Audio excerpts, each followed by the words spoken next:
O podcast que você ouve agora é uma produção da Central 3.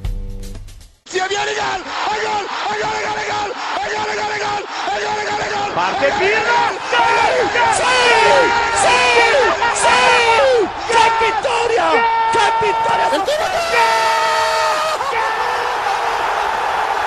Non lo so che ha segnato, ma chi se ne frega? Tardelli!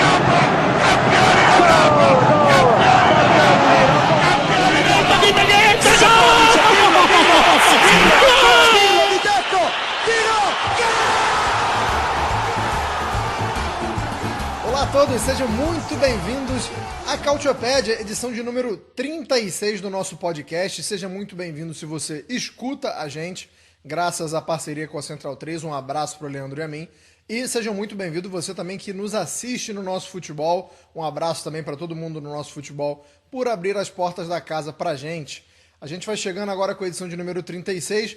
Para você que já conhece a gente, que está habituado, né, que é um habitué, e que já escuta a gente de outras edições, sabe que na última a gente estava falando da seleção italiana e a seleção italiana ainda estava na Euro. Não durou muito, né? Depois que a gente gravou a nossa última edição, a Itália caiu e é um dos nossos principais assuntos de hoje. Como é que a gente pode analisar essa Eurocopa fraca da Itália? E a gente já sabe que Luciano Spalletti está garantido pela Federação Italiana até a Copa de 2026. Se ele tem cacife para melhorar esse trabalho, de onde ele pode tirar mais. Os pontos positivos, né? Se é que dá para tirar algum, a gente vai falar também. A gente vai falar muito também sobre o mercado italiano no final do programa. A Lazio passando por uma reformulação enorme, né? A gente não tem nenhuma garantia de quem fica, de quem chega. É uma loucura no mercado da Lazio. Vamos falar sobre o mercado do Napoli, que está reforçando principalmente sua retaguarda, né? A defesa do Napoli sendo bastante reforçada. E vamos falar também sobre o Como. A gente vai fazer também um top e flop dos jogadores da Série A italiana nas competições internacionais, né? Tanto na Euro quanto na Copa América. Quem foi muito bem e quem foi muito mal dos que atuam no futebol italiano. É claro que eu não estou sozinho nessa, estou aqui com meus fiéis escudeiros Caio Bittencourt, Nelson Oliveira. Já posso começar jogando para o Caio, já que ele está com esse belíssimo agasalho do Napoli. Sei que a gente vai falar sobre isso mais à frente no programa, Caio, mas como eu acabei de falar, o Napoli reforçando bastante a retaguarda. Queria saber de você, se até agora tá bom, já dá para parar por aí, ou o Napoli precisa de mais? Bom dia, boa tarde, boa noite, Caio. Olá a todos. Sim, eu creio que precise de mais, muito por conta até dos problemas em relação à temporada passada. Claro que reforçar a defesa desse começo, com a ideia do Conte da igreja no centro, do centro da vila, La Chiesa al centro del villaggio. É importante, mas acho que ainda também depende de novas chegadas, mas sobretudo também de partidas. Interessante, gostei muito dessa metáfora aí, essa filosofia aí da igreja no centro da vila. Interessantíssimo. Nelson Oliveira, a gente, como eu acabei de falar, a gente fala sobre o mercado, a Fiorentina apresentou um jogador hoje. Eu vou pegar esse gancho já que você está vestindo essa belíssima camisa da Fiorentina, e você pode inclusive fazer um jabá de como o pessoal consegue essa camisa da Fiorentina, mas a apresentação do Moisequim lá em Florença hoje não foi muito legal não, né, Nelson? Bom dia, boa tarde, boa noite. Olá a todos. Pois é, a apresentação do Moisequim na Fiorentina não foi boa. Ele simplesmente não acertou no alvo, né? Então, acho que isso diz muito sobre o fato de ele não ter feito nenhum gol nessa última temporada. Enfim, tem várias questões, né? O Moisequim é um pouco do exemplo de como a Itália poderia ter um 9 e nessa Euro um 9 mais confiável, e esse 9 não apareceu, né? O Ken era um desses candidatos no início da carreira dele e acabou, pelo menos por enquanto, né? Ele ainda é jovem, mas ainda não confirmou as expectativas sobre ele. A camisa, a gente tem a loja da Cautiopédia, né? Você pode procurar a Cautiopédia Store aí no seu buscador, então acessar através do QR Code que está na sua tela para quem está nos assistindo. E, enfim, lá tem diversas camisas retrôs dos clubes italianos, da seleção também. E, enfim, o Caio puxou essa do Chiesa no centro da vila. Talvez quem não saiba, não tem um Chiesa de fato no centro do projeto do Napoli, né? É uma possibilidade aí de mercado, a gente vai discutir um pouco daqui a pouco. Tudo está conectado. Me senti agora. Eu já estava acessando, faça isso você É isso, o também. Caio já tava com o celular ali. Me senti agora na série Dark, a gente conseguiu ligar tudo ali. Foi na Chiesa, que na verdade é a igreja italiana, mas pode ser que seja o Chiesa que joga na Juventus. A apresentação do Keane foi feia, mas a camisa que você pode conseguir da Fiorentina lá na Calcioped Store é bonita. Então estamos aqui muito bem linkados nesse começo de programa. Não podemos falar o mesmo da seleção italiana, né? As conexões não funcionaram muito bem e a gente já pode começar com o nosso primeiro assunto, que foi uma eliminação. Diante do fato da Itália ser a atual campeã, eu poderia chamar de eliminação precoce. Mas para quem viu os jogos da Itália e para quem acompanhou não só os jogos da Euro, mas até vem acompanhado essa tentativa da Itália de se reformular com o Luciano Spalletti, aí não tá legal, né? Aí a gente pode falar que, como eu acabei de citar anteriormente, as peças não estão conectadas. Nelson, vou começar com você, porque a gente sabia que ia ser um jogo difícil contra a Suíça. A Suíça se mostrou um time extremamente sólido durante a Eurocopa. Para quem tinha dúvidas antes, só confirmou na Eurocopa que não é como diria, falar numa linguagem popular, não é um time que está de bobeira.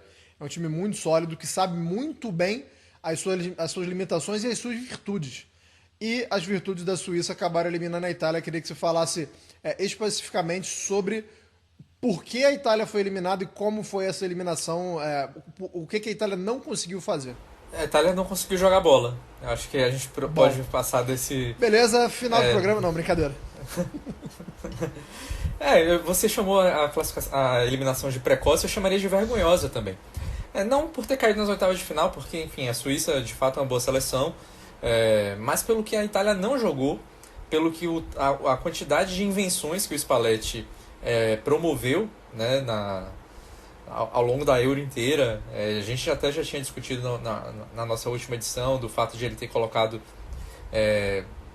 jogadores para jogar que nunca tinham jogado juntos, jogando pela primeira vez, 2 zagueiros canhotos e mais um lateral esquerdo canhoto, não ter aproveitado o fato de quase toda a sua defesa, 9 dos 10 convocados já jogaram ou jogam atualmente em sistemas com 3 zagueiros. Ele preferiu ignorar isso, né? Então, enfim, foi um misto de equívocos, né? E que tornam, inclusive, a permanência do Spalletti beira o absurdo, né, na verdade, porque não apenas o fato de a Itália não ter jogado bola e de ele ter sido o principal responsável, na minha opinião, pela eliminação, mas o fato de ele ter sido completamente Gianpiero Ventura nas suas declarações pós-jogo. Porque ele tirou de si a responsabilidade, disse que tinha responsabilidade, mas na verdade colocou a responsabilidade no fato de a Inter ter sido campeã com a grande antecedência, achou que isso teria pesado, colocou a responsabilidade em jogadores que não renderam o que ele esperava. Enfim, você está atacando o grupo de jogadores que você pretende trabalhar, sendo que a responsabilidade de não ter feito eles jogarem bem é sua. Porque assim, ele manteve o Di Lorenzo. Você pode dizer, beleza, confia no cara, foi o capitão dele durante a passagem dele pelo Napoli, é um homem de confiança e tudo mais, mas não jogou bola. O Di Lorenzo foi um dos piores da Itália na Euro, ele manteve o cara lá.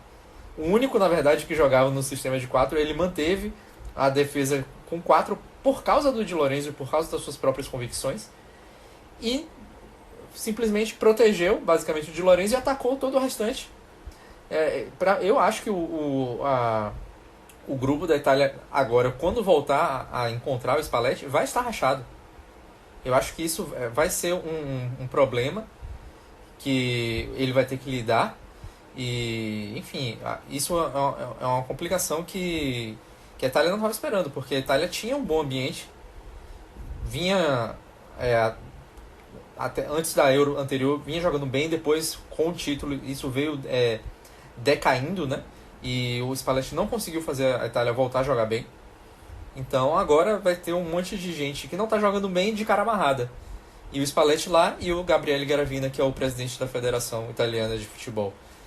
também muito criticado, continua lá. Nenhum dos dois fez a mínima menção de entregar o cargo. Eu acho isso impressionante, principalmente se a gente considera, por exemplo, o último fracasso da Itália em Copas, né?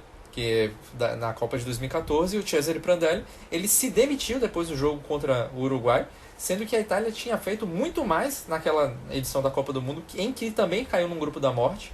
Ele se demitiu e a Itália vinha jogando bem, foi vice-campeã da Euro, estava recuperando um futebol atraente, e ele se demitiu, e o Spalletti não teve essa hombridade. E o Gravina também não. Bom ponto. E, Caio, eu queria puxar... O Nelson já falou de algumas declarações, né, que beiram um absurdo do Spalletti, mas tem uma declaração dele em específico que eu acho que foi a pior de todas, quando ele fala que não tinha como fazer mais do que fez. Pelo amor de Deus, né, bicho? Tinha muito, né, Caio, como fazer mais do que foi feito, né? É difícil até acreditar algo de positivo em meio a toda essa gestão. Porque ao mesmo tempo que há a sensação de que se poderia fazer mais e tudo mais, é curioso que depois da eliminação, o Spalletti chega a falar também de que poderia procurar novos jogadores, procurar novos contextos, porque sinceramente eu entenderia tudo isso se você de repente perde para a Croácia. Tudo bem, perdeu da maneira que foi da Espanha e tudo mais. Tem algum sentido você pensar nos jogadores, mas talvez com o sofrimento com a Albânia, você vai acreditar exatamente aos jogadores?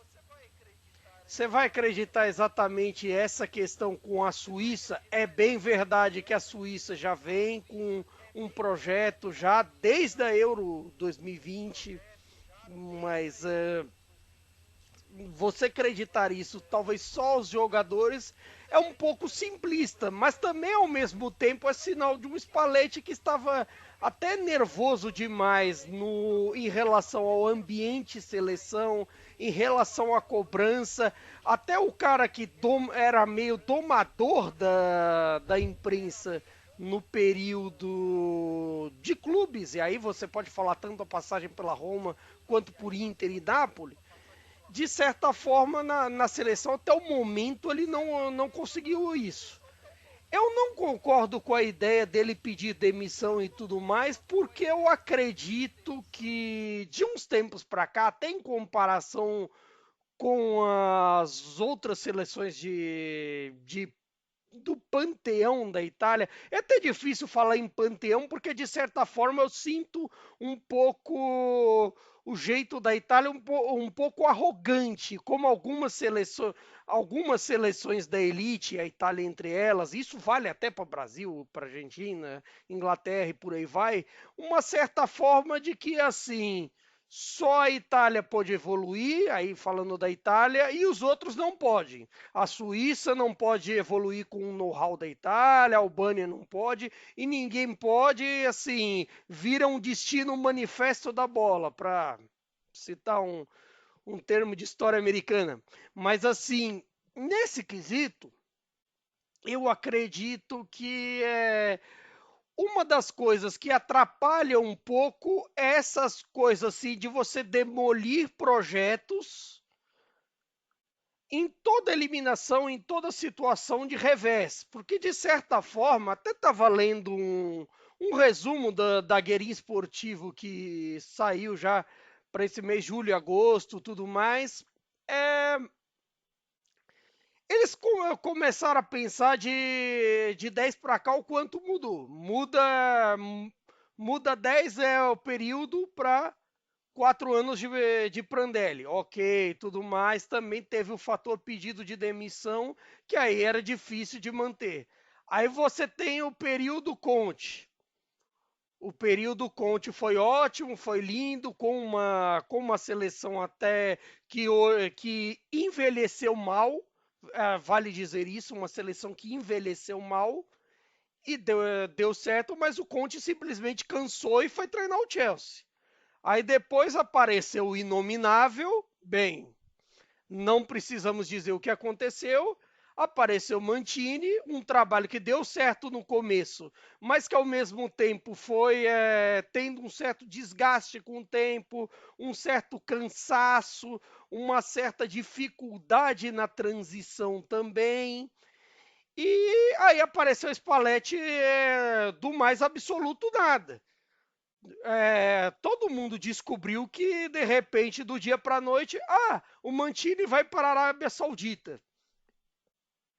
E aí começa um trabalho no meio das eliminatórias, no meio de um novo contexto, no meio de uma nova situação. É claro que também eu não acredito que vai precisar de um tanto de jogos para pelo menos a Itália chutar a bola no gol na Suíça. Eu não acredito que, por exemplo, se precise de... o Spalletti saiu dizendo, não, e quem trabalhou vários anos aqui, eu só tive 10 jogos, não sei o quê. Para você chutar a bola no gol da Suíça, você precisa mais que isso também. Você não sofrer com a Albânia, de repente um desempenho melhor com a Espanha. Dá para fazer isso? E olha que a Espanha também não é que é um trabalho muito longo do De La Fuente. O De La Fuente está lá na praça um tempinho e tal, mas também não é que é um trabalho longo. Mas também eu acredito que são questões de processos. Talvez assim, o detalhe, algum ponto assim que se precisa analisar, mas não exatamente as peças em si. Talvez o Gravina, alguma questão aqui e ali, a dirigência tem seus pecados, mas são outras questões para além do básico nesse quesito. E a gente sabe que a Espanha, por exemplo, tem um exemplo maior de todos, que é o Lamine Yamal, e parece que todo mundo tem que convocar um garoto novo, aí já se fala de Estevão no Brasil. Não vou nem entrar no mérito se a Itália tem ou não um jogador desse calibre, na minha opinião não tem, né? Do calibre do Estevão e do Lamine Yamal também não acho. Mas também não acho que precisa ser desse calibre para você começar a chamar a atenção e receber chances. Então eu queria que você falasse tem um dessa geração. Até antes do Nelson falar, que assim, fala muito do Lamine Yamal com 16, mas curiosamente até a seleção do Mancini perdeu aquele tanto de invencibilidade que tinha entre eliminatórias de Euro, o título da Euro, com a semifinal da Nations League em San Siro, com o Gavi com 16 para 17 anos. Uma partida fantástica em San Siro que, assim, já era com essa idade, até para encher o futuro ponto de vocês. Tem alguns exemplos. Se a gente quiser usar o Mainu, por exemplo, que está jogando titular na Inglaterra. Hoje o Musiala já não é mais esse exemplo na Alemanha, mas já foi esse exemplo de um cara super novo que recebe chance. De novo, não estou dizendo que a Itália tem essa garotada para usar, mas eu acho que esse processo também na Itália também deixa muito a desejar, né, Nelson? Se a gente está falando de geração, a gente está pensando que em reformulação, em quem vem, quem são as promessas. E eu acho que a Itália dá uma freada num processo como um todo. É uma questão de, como o Caio estava falando de projeto, eu tenho uma questão de que eu não vejo o projeto no trabalho do Spalletti, porque eu acho que ele não se adapta e tentou construir uma coisa do zero no meio da Euro. Acho que isso é uma coisa que não se faz. E eu entendo que ele implodiu qualquer possibilidade de projeto dele ao sair disparando contra os jogadores que ele vai ter à disposição. Mas enfim, isso a gente pode discutir depois. Sobre a geração, é assim, né? Perdeu, a geração é ruim, ninguém presta. No caso da Itália, mesmo tendo vencido a Euro passada, muita gente já ficou dizendo, não, foi por acaso, foi porque pegou X, Y ou Z no meio do caminho, ganhou dos pênaltis. Enfim, é assim. É que nem uma arte que tem aqui num bairro que eu frequento aqui em Salvador, que é só você que não é tóxico. O resto é todo tóxico, todo mundo é ruim, só você que é bom. É assim que funciona, né?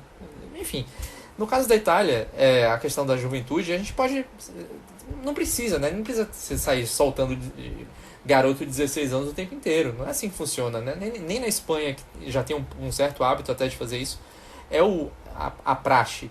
Mas você vê quando o garoto tem um talento fora do normal, você vai deixar ele jogando a vida inteira entre os garotos e só vai subir o cara para jogar entre os profissionais com 23, 24 anos, como se faz na Itália com frequência? Isso pra mim não faz sentido algum. A gente já falou há 2 edições aqui sobre o Camarda, que eu acho que é o principal talento sub-18, né, vamos colocar assim, que a Itália tem à disposição. Já até estreou entre os profissionais, né, é o jogador mais jovem da história a jogar pela Série A, o mais jovem estreante. E até no Twitter da Calciopédia até comentei, enquanto a Espanha está lançando o Lamine Yamal, ele está fazendo gol em semifinal de Euro, o Camarda vai jogar agora, na próxima temporada, com o Sub-23 do Milan. E não tem nem garantia de que ele vai ser titular. Exatamente, na terceira divisão. Assim, esse é um exemplo só de como se trata. O Camarda, ele ainda está jogando aí no Sub-23, é uma exceção da exceção, porque o normal ele não estaria jogando no Sub-23. Ele tem 16 anos. Ele estaria, sei lá, na base da base da base, ainda no Sub-17, lá embaixo. A gente falou também nesses últimos programas sobre como a Itália tem vencido competições de base com frequência. Então o problema não é na formação. O problema tem sido na transição desses jovens. Saiu até um artigo no Tutto Mercato, no site Tutto Mercato Web, né, sobre essa questão dos jovens, né, até comparando com o Lamine Yamal. E você vê que nenhum dos jogadores da seleção Sub-17 da Itália, que ganhou a Euro agora no último mês, e nem mesmo os do Sub-19 tem chances entre os profissionais. Então, isso do Sub-17 a gente até entende, ainda é uma categoria abaixo, mas do Sub-19 ninguém tem jogado nos profissionais, e o jogador do Sub-19 que tem mais participações entre profissionais é um jogador que atua na Alemanha, que é o Fábio Chiarodia, o zagueiro, joga no Borussia Mönchengladbach. Isso daí você percebe. Se é o cara que joga na Alemanha, na Itália ele não teria essa chance. Dificilmente ele teria. A gente tem algumas opções, por exemplo, o Milan, por exemplo, essa temporada lançou alguns jovens com uma frequência um pouco maior, mas não é hábito dos grandes clubes lançarem. Você tem, no caso da Juventus, o Kenan Yıldız, que é turco, né? Não é italiano. Ele lançou, mas também é raro. Então, isso precisa mudar, porque você está vendo que os jogadores jovens, eles perdem tempo, se eles têm um talento fora do comum, jogando nas suas categorias, sempre com garotos da mesma idade, com muito tempo. Eles perdem janelas de oportunidade aí e não evoluem. Isso está fazendo mal para a Itália. Já vinha fazendo mal antes, e várias vezes pelo talento de alguns jogadores, e porque as gerações não são ruins, a gente precisa frisar isso. A Itália conseguiu ter bons resultados. Ou na Euro que venceu, ou na Euro que foi vice-campeão em 2012. Enfim, conseguiu superar esses problemas, não de formação, mas problemas de transição desses jovens formados. Se a gente for comparar agora o elenco, o mais jovem que disputou essa Euro é o Calafiori, com 22 anos. Então, será que não devia ter alguns outros jovens? Vou dar mais um exemplo. Porque, por exemplo, no próprio Bolonha do Calafiori, o Calafiori para jogar precisou sair e bater lá no Basel. É bem lembrado por esse ponto. E assim, até citando que o mais jovem do Sub-19 tem jogado na Alemanha, é um fenômeno até parecido com os ingleses, que de certa forma, por exemplo, tudo bem, o Bellingham foi por um contexto bem à parte. Você lembra, por exemplo, que o Birmingham City precisou vender ele para o Dortmund para sobreviver, para garantir a sua sobrevivência financeira. Mas assim, também tem jovens que acabam se perdendo e tendo que ir, por exemplo, para a Alemanha. Isso a Bundesliga tem conseguido buscar muito bem, captar, e eu acredito que vai fazer o mesmo com as seleções de base italianas. Você tem, por exemplo, mais um exemplo que é o Doug Nonto, né? Que na Itália ele não jogaria. Eu tenho certeza absoluta que ele não jogaria num time de Série A italiano. Aí ele vai da Suíça pro Leeds, né? E aí consegue jogar e aí sim ganhar notoriedade, mas não acredito que ele teria tido oportunidade na Itália. E mesmo os que jogam... como não tá na elite, de certa forma, o Nonto acaba se perdendo, porque, tipo assim, o Leeds não subiu. E aí, no fim das contas, fica uma situação assim, beleza, como é que eu vou convocar alguém da segunda divisão inglesa? Mas... Aí fica meio complicado. Você também tem outro negócio que, assim, Tá, vamos convocar alguém da B italiana? Não, também.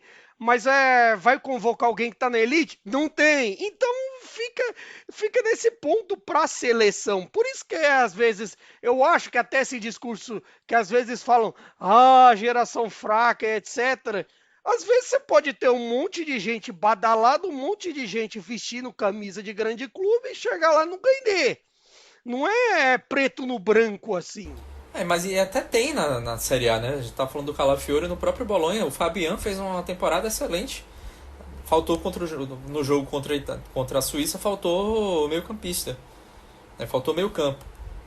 E o Fabian, por exemplo, ficou de fora da Euro. Eu diria que não só contra a Suíça, hein? Então, exatamente. O Fabian fez uma temporada excelente e ainda continua jogando pela Sub-21. Será que é lá que ele devia estar jogando ainda? Eu acho algo assim muito esquisito que se fique adiando a entrada dos jogadores mais jovens na seleção principal, sendo que inclusive o Mancini fez durante a gestão dele vários estágios, né? Convocou milhões e milhões de jovens para fazer treinamentos com a seleção italiana e alguns deles têm talento sim para jogar. Agora parte também dos clubes. A gente já falou várias vezes como os clubes italianos eles são conservadores, muitos deles são conservadores até porque estão em dificuldades financeiras e fazer apostas quando você está em dificuldades financeiras pode te custar às vezes a permanência na Série A e aí a renda, enfim, né, toda a receita que você vai obter na Série B é diferente da Série A, por exemplo. Então, infelizmente nessa temporada esse couro só vai engrossar porque a gente teve o exemplo do Frosinone, que tentou, mesmo com jogadores emprestados, que é outro cenário, mas com jogadores emprestados tentou um negócio diferente e caiu. Então, assim, infelizmente, acho que isso vai servir ainda mais para aumentar o couro da galera que prega isso. Agora, por outro lado, foi a melhor campanha do Frosinone na história dele na Série A, né? E só caiu por causa de 3 minutos. Então, também, o Empoli faz muito bem isso. Que outro time, já que você citou o Frosinone, que foi o time que brigou diretamente com ele para não cair, faz muito. O Empoli é um bom exemplo. E tem vários jogadores jovens, não só italianos lá, que têm jogado com alguma frequência, mas às vezes também na transição para passar para um clube grande. Por exemplo, o Baldanzi na Roma. Será que o Baldanzi já não poderia ter sido testado um pouco mais na seleção? E na própria Roma, será que não deveriam ter insistido um pouco mais nele? Enfim, são questões, né? São jogadores que têm qualidade técnica, que já mostraram bem. O Baldanzi, a gente não está inventando o nome. O cara foi vice-campeão mundial sub-20 ano passado. Não é alguém que saiu do zero. Formação tem existido. Tem inclusive vários jogadores que, sei lá, o Chelsea foi na Inter buscar o Casadei recentemente. Pagou um dinheiro grande para um jogador sub-20. Na época, na verdade, o Casadei não tinha nem 18 anos. Então, tem várias opções aí. Precisa botar essa galera para jogar. O Chelsea paga muito dinheiro em todo mundo. Aqui, a gente vai daqui a pouquinho, bem daqui a pouquinho mesmo, falar dos tops e os flops, né, que eu prometi no começo do programa, quem foi muito bem e quem foi muito mal dos jogadores da Série A, tanto na Euro quanto na Copa América, mas a gente excluiu jogadores italianos, né, da seleção italiana. Mas bem rapidinho, top, não tem como fugir muito de Calafiori e Donnarumma, na minha opinião. Acho que esses dois aí foram os tops. Agora, flop, eu vou deixar vocês trazerem todo o leque de opções aí que a gente pode falar quem foram os flops italianos, por favor. Começando por você, Caio. Olha, acho que assim, o número 1 de todo mundo vai ser uma tendência, e até pela maneira com que foi o caos na temporada dele, e em que até como foi o caos da preparação da Euro, com toda aquela encheção de saco do Gilfredi, que agora voltou o cão arrependido e faz cartinha de desculpa e tudo mais. Aceito que foi hombridade como torcedor, ótimo, beleza, tudo certo, mas a Euro do Di Lorenzo, é difícil de você achar alguma coisa de positivo. Talvez assim, o cara que conseguir reunir 1 ou 2 minutos de compilação positiva do Di Lorenzo nessa Euro tem que ser promovido a editora aqui em qualquer canal de televisão do mundo. O cara tem que fazer um filme de Hollywood. Mas dito isso, eu acho que do meio-campo é difícil encontrar quem tenha feito uma Euro satisfatória. Eu acho até que, por exemplo, o Barella foi um pouquinho abaixo do que se esperava, mas também quando a gente espera do Barella é um padrão mundial, porque é o que a gente falou, acho que na edição, eu não lembro se na passada ou na retrasada. A gente pensa que, por exemplo, o Barella é um dos jogadores da seleção italiana que são top em sua posição no mundo. Então acredito que tem a ver com isso. Você tem aquela questão do Jorginho, de vários outros meio-campistas que, assim, na junção toda, né, não só contra a Suíça, mas diante da Espanha e até em alguns momentos que se precisou de construção diante da Croácia, se saíram mal. E aí eu destaco o sistema inteiro de meio campo. Nelson, teu flop. Ou seus flops, no plural, é cabível. Eu acho que no caso do Di Lorenzo, a única coisa positiva na Euro dele foi dizer que ele próprio ter assumido que estava jogando mal, que só estava no time por causa do Spalletti. E isso eu gostei. Ele falou isso, que se fosse outro técnico ele estava no banco. Então foi bom dar fez esse exposed aí do Spalletti sem querer. E enfim, eu acho que os jogadores da Inter não fizeram uma boa Euro, né? No caso do Barella e do Di Marco, uma questão física, né? O Barella se machucou logo na semana de preparação, né? E o Di Marco parece que estava também com uma questão física que até tirou ele do jogo contra a Suíça, no final das contas. Estava jogando um pouco no sacrifício. Não fizeram boas Euros, né? O Bastoni mais ali também, assim como o Barella, né? A gente espera sempre o desempenho no ápice, mas também jogando fora de posição, jogando torto pela direita, mostrando alguns pontos positivos no ataque e também muito em recuperação, né? Até ali o final da fase de grupos era o zagueiro que mais roubava bolas. Por quê? Porque a defesa estava tão desorganizada que ele precisava corrigir coisas. Enfim, isso aí você vê como a estatística funciona. E o Darmian também acabou jogando mal contra a Suíça, né? O meio-campo, um lado bom dessa Euro, eu acho que o Jorginho não vai ser mais convocado, né? Já tem uma certa idade e não tinha mais tanto motivo, né? Acabou sendo preferido em relação ao Locatelli, que também não fez uma boa temporada, né? Diga-se de passagem, mas enfim. E vamos ter Tonali de volta, né? Então talvez isso seja uma virada de chave aí no trabalho. Tem um ponto que até vale dizer que muito se reclamou do Spalletti ter falado de comportamento, e até a imprensa italiana falou um pouco disso. Nesse caso, eu vou ter que ser um pouco de advogado do diabo com relação ao Spalletti, porque de certa forma você teve a ausência do Tonali, que eu acho que assim afeta um pouco a preparação de um time ideal. E até a suspensão longa do Fagioli, que era uma outra opção para tal. Tudo bem que eu acho que não justificava o Spalletti ter inventado ele na hora H contra a Suíça. E acho que não tinha motivo e tudo mais. Mas, de certa forma, a ausência de ritmo de jogo do Fagioli prejudicou diante da Suíça. E a questão Cristante, eu acho complicado ele ser convocado. Mas. Puxado, hein? Lá, hein? O lance do Fagioli. Então não. O lance do Fagioli aí bota na conta do Spalletti, né? Porque não era pra ter convocado o Fagioli. Você não convoca um cara que fica um tempo. Não é. Nem todo mundo é Paulo Rossi. Então. Tem que arcar com as consequências dos seus atos. E sinceramente, se você for a fundo, assim, hoje deu certo, o Berzo é um eterno, tá no panteão da história da seleção e do futebol, mas assim, você ter convocado o Paulo Rossi àquela altura foi um ato de loucura. Mas acho que ele chegou também a jogar uns jogos antes da Copa, não chegou?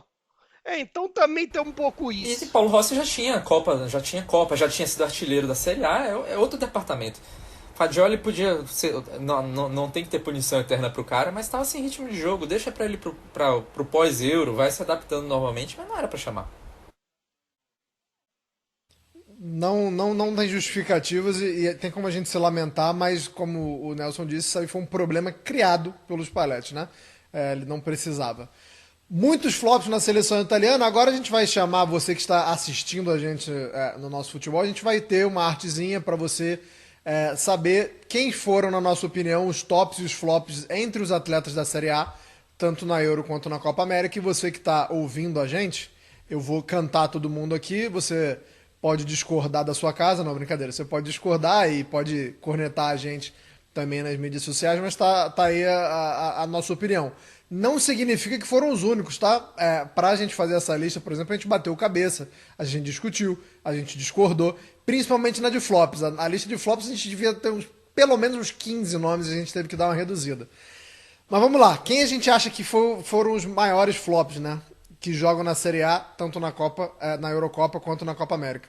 O EA da Juventus, a gente vai explicar, tá? Por enquanto eu vou passar só os nomes. O EA da Juventus, o Thuram da Inter de Milão, o Rafael Leão do Milan, o Danilo da Juventus e o Lukaku da Roma foram os piores dos piores, na nossa opinião. E a gente também tem os melhores dos melhores. Só ressaltando que se a gente não excluísse a seleção italiana, eu fatalmente teria colocado o Calafiori entre os que tiveram um bom desempenho, e acredito que Nelson e Caio também, mas como a gente resolveu excluir os atletas italianos, a lista de quem teve um bom desempenho entre os atletas da Série A é o Yildiz da Juventus, o Lautaro Martinez da Inter, o Lobotka do Napoli, o Manhã do Milan e o Indoi do Bolonha. Vamos começar pelos ruins, né? Por quem foi pior. Nelson, escolha a sua carta aí, e quem você quer falar e quem você quer explicar por que está nessa lista aí diante de tantas possibilidades. Por exemplo, vou dar só um exemplo, tá? O Vlahovic, por exemplo, para mim foi um dos grandes flops, mas não tá nessa lista aí, então escolha o seu flop aí e disserte, por favor. A Sérvia é um grande flop, né? Então, e todos os sérvios que atuam lá na Série A floparam, né? Inclusive, acho que o Ilic pelo menos fez uma Euro um pouco aceitável dentro do que ele podia fazer. Mas eu vou escolher o Rafael Leão, né? Porque não é pra qualquer um você jogar uma fase de grupos da Euro e ganhar uma suspensão porque tentou se jogar na área 2 vezes. E, enfim, a Euro do Rafael Leão foi bem abaixo. Tomou 2 cartões amarelos por tentar simulação. Não mostrou nem um pouco do que ele mostra no Milan. E tudo bem que o problema de Portugal era um pouco mais sistêmico, né? A questão de todo mundo procurar muito o Cristiano Ronaldo, que está já assim, caminhando para o final da carreira dele. E, enfim, também estava bem abaixo.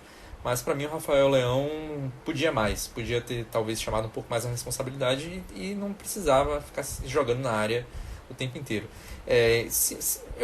Falei do Rafael Leão, mas não tem aí o lado esquerdo do Milan, que é muito forte, foi bem mal nessa Euro, né?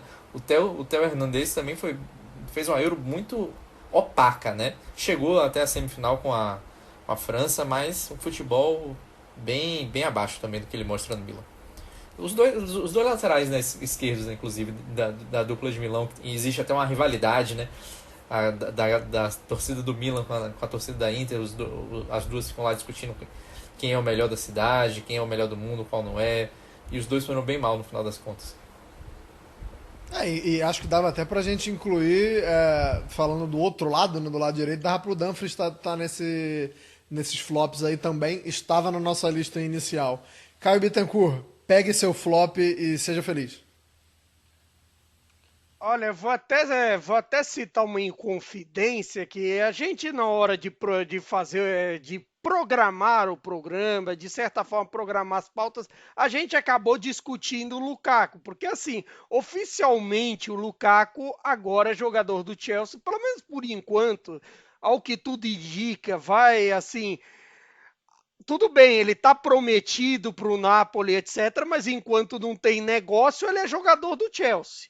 De certa forma, enquanto não tem negócio para confirmar a reunião que Lukaku e Antônio Conte tanto querem deles se reunirem no Napoli, enquanto não definirem isso com a venda do Osimhen, esquece. Mas dito isso, o Lukaku gerou uma certa dúvida se não colocava no top 5 ou não.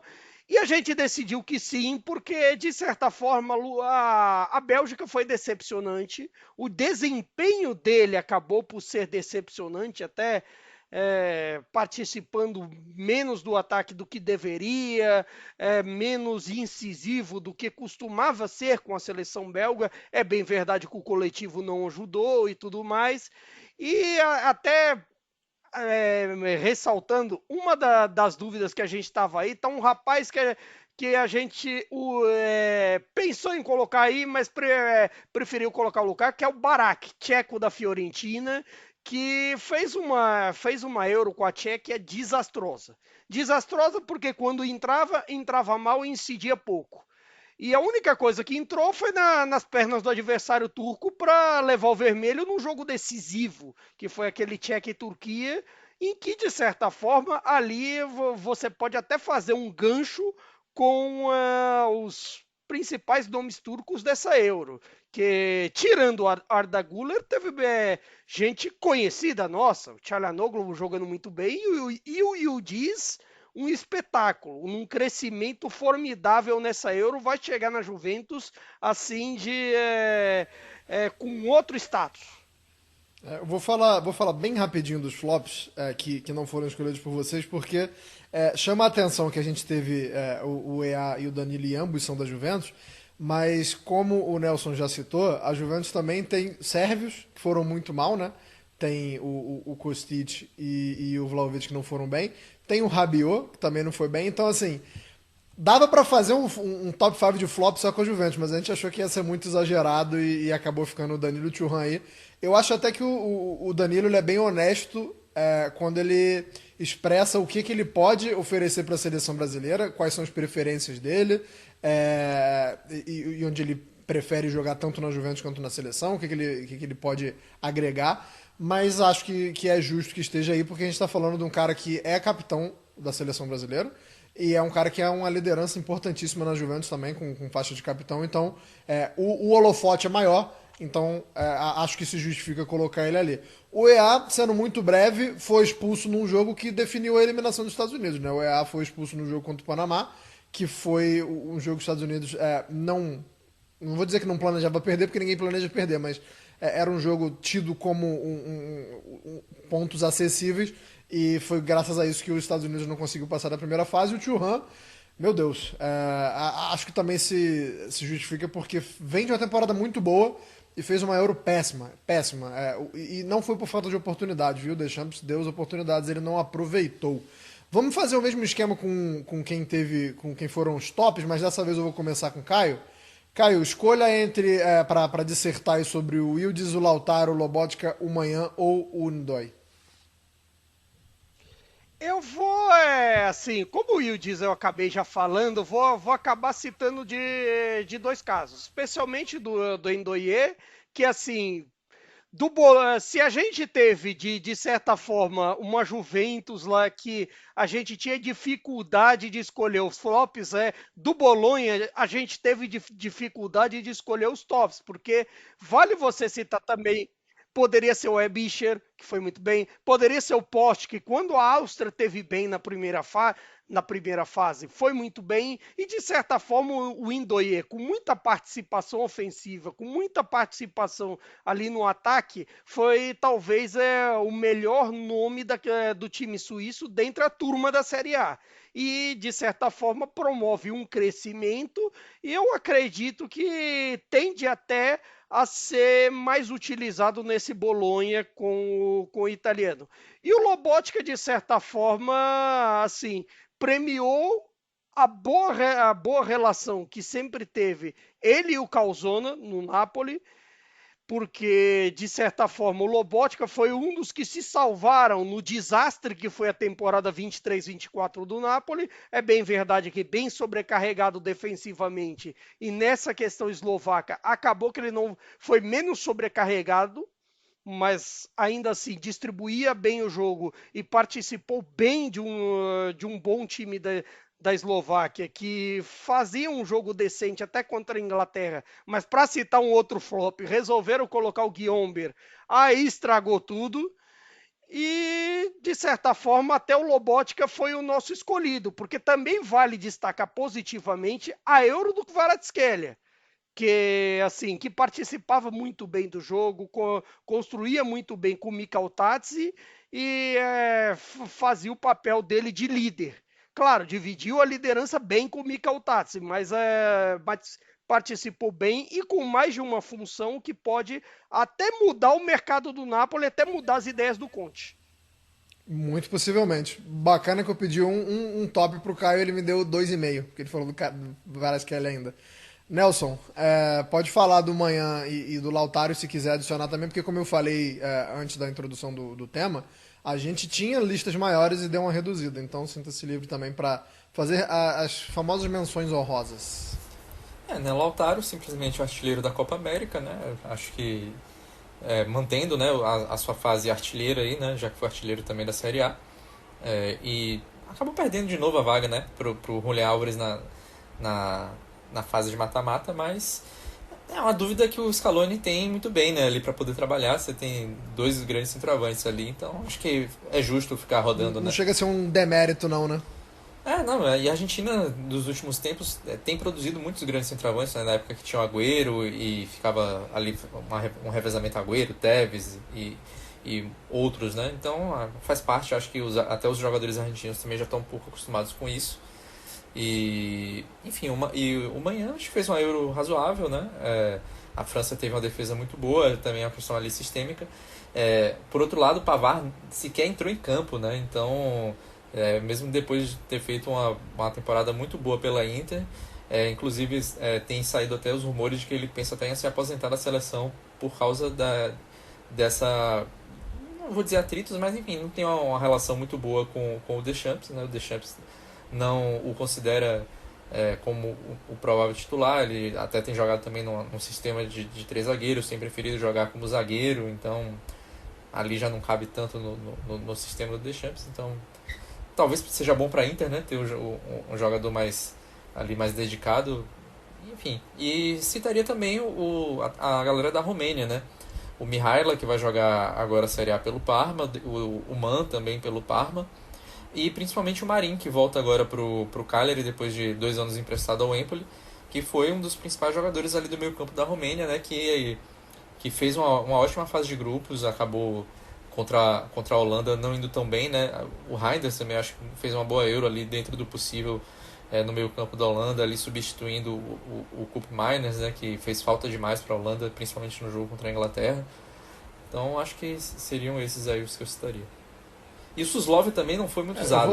Um grande erro do Calzona ali na Eslováquia.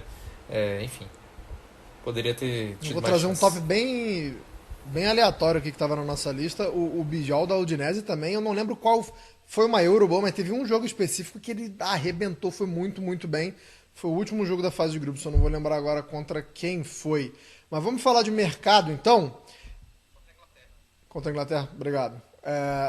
Vamos falar de mercado que, seguinte, na verdade, a gente vai começar um pouquinho diferente, porque a Lazio está passando por uma reformulação de dimensões bíblicas, né? Como diria o outro, ninguém sabe, ninguém está a salvo e pode chegar qualquer um também, mas no nosso futebol também, no nosso futebol debate, o Felipe Rolim teve a oportunidade de conversar com um cara, Luiz Mário. Se você acompanha o futebol brasileiro assim no começo dos anos 2000, você vai lembrar do Luiz Mário no Grêmio, no Corinthians, e o Luiz Mário teve um depoimento muito interessante falando sobre a possibilidade que ele teve de jogar na Lazio e acabou não rolando, então a gente vai ouvir o que ele falou no nosso futebol debate, porque tem guardadas as devidas proporções, tem semelhanças, né?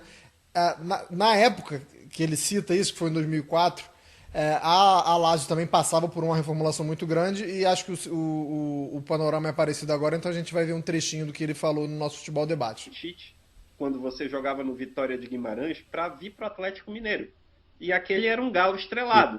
Euler, Fábio Júnior, Danley, e o Tite, com todo o vínculo que você tinha, ele ligou e você recusou uma proposta da Lazio para defender o Atlético Mineiro. Você estava muito bem em Portugal, no Vitória de Guimarães. É um arrependimento? Vida, né? Oi? Pior merda que eu fiz na minha vida, mas tudo bem. Desculpa a sinceridade. Era aí que eu ia chegar. Sincero, eu sou muito sincero. Por isso que eu sou meio polêmico. eu sou sincero, eu falo o que tem que ser falado. Então, qual é o E nível não perdoa o Tite por isso, viu? Porque foi ele que me convenceu, né? E aí, como foi Na real, contato, e em que momento você se arrependeu? cara, foi assim, ó. Eu tava no Vitória Guimarães, eu tinha feito o gol da UEFA ali, da classificação pra UEFA.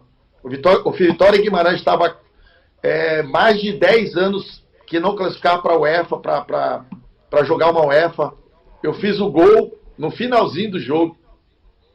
Estava extremamente adaptado na Europa, com moral. A Lazio apareceu no final da temporada. Só que a Lazio apareceu, eu ainda em Portugal, no final, tinha acabado o campeonato português.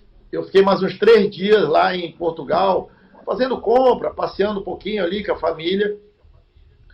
E a Lazio me procurou, querendo me contratar.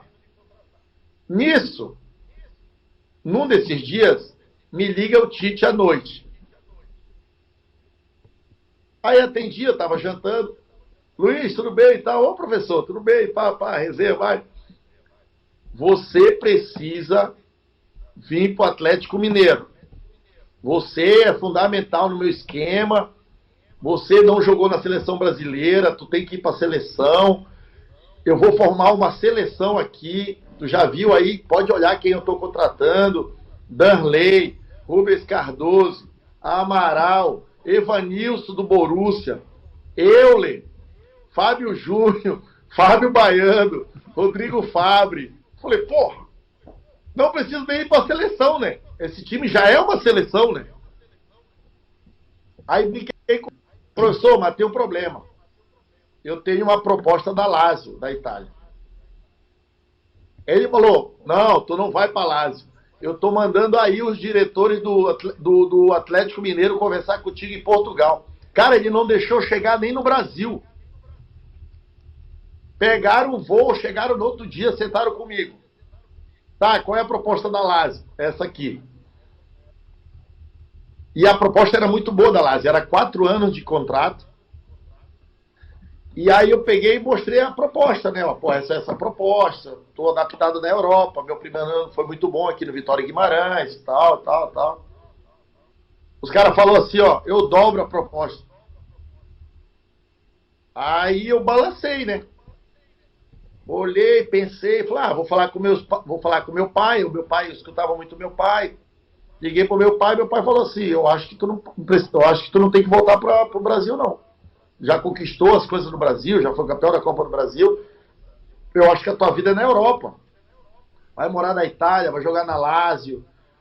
Cara, aí eu peguei e pensei, só que eu tava meio assim, com saudade do Brasil, sabe? Um ano todo na Europa e tal.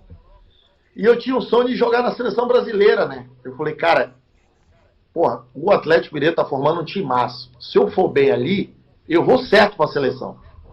Né? E todo mundo já falava que o Tite ia ser treinador da seleção brasileira, né? Tinha toda aquela especulação, porque ele era um grande treinador, ele era o treinador mais top ali do Brasil. Sim. Meu irmão, não escutei meu pai, fui para o Atlético Mineiro.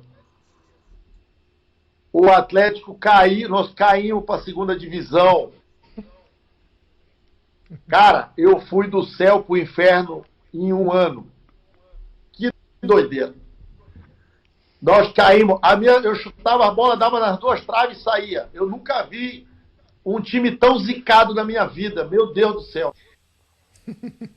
Tá, então, depoimento. Cara, eu gosto muito desses ICs, né? Tem até uma série da Marvel, né, que eles chamam de What If, que é o que poderia ter acontecido. Eu sou apaixonado nesse tipo de coisa porque o jogador geralmente recebe muita proposta e acaba tendo que escolher uma.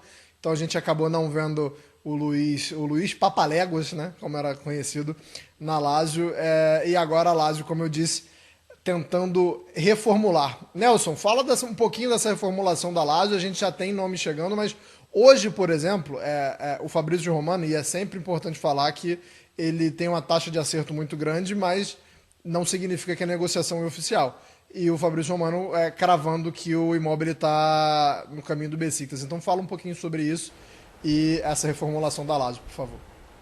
Não, já anunciou já. Enquanto a gente estava aqui já se preparando para o programa, já foi anunciado. Já foi anunciado pelo Besiktas. Já teve torcedor chorando no aeroporto pela saída do Immobile, né? Enfim, numa tacada só, simplesmente a Lazio perdeu, né, nessa temporada o Felipe Anderson, o Immobile e o Luiz Alberto, né? E já tinha perdido o Milinkovic-Savic na temporada anterior.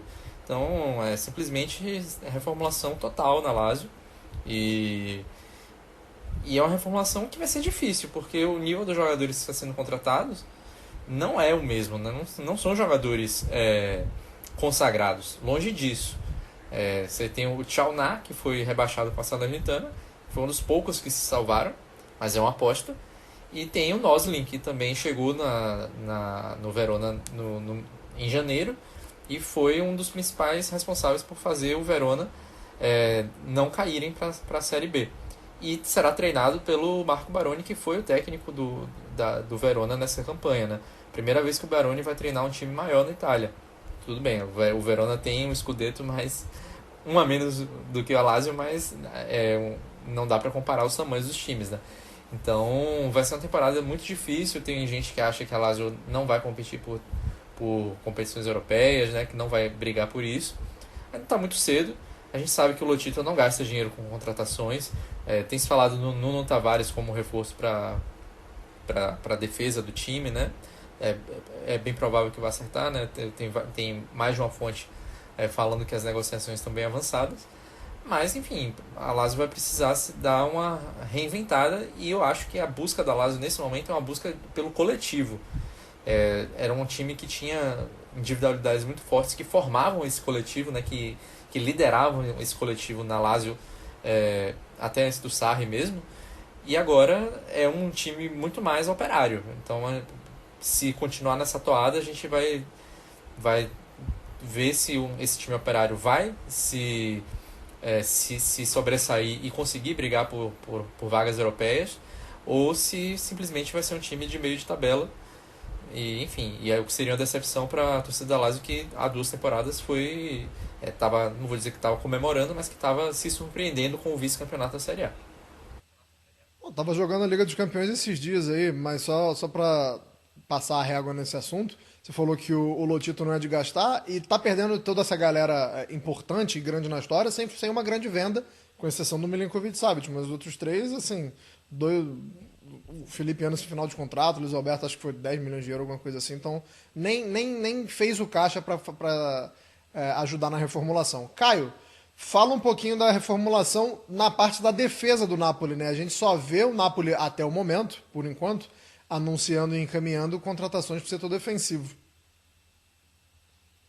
Exatamente. Tem o Rafa Marín vindo de uma boa temporada emprestado ao Espanhol. É claro que uma negociação de um jovem do Real Madrid, você tem as suas particularidades. Foi um preço relativamente bom, cerca de 10 milhões de euros, mas também você tem aqueles valores que o Real Madrid costuma colocar em cláusulas de recompra e tudo mais, e de certa forma dá para esperar até que o Madrid queira de novo. Mas o Rafa Marín é uma boa aposta. O Buongiorno, de certa forma, foi um dos melhores zagueiros da última Série A, e para muitos, em estatísticas, até foi mesmo o melhor da última Série A, o que demonstra um outro tipo de patamar de investimento. Você tem aquela questão do Mário Hermoso, que até agora não fechou, mas também depende muito de possíveis novas saídas da defesa. É claro que, assim, em casos como Juan Jesus e Ostigar, já estamos colocando uma vassoura na porta para eles saírem. Então,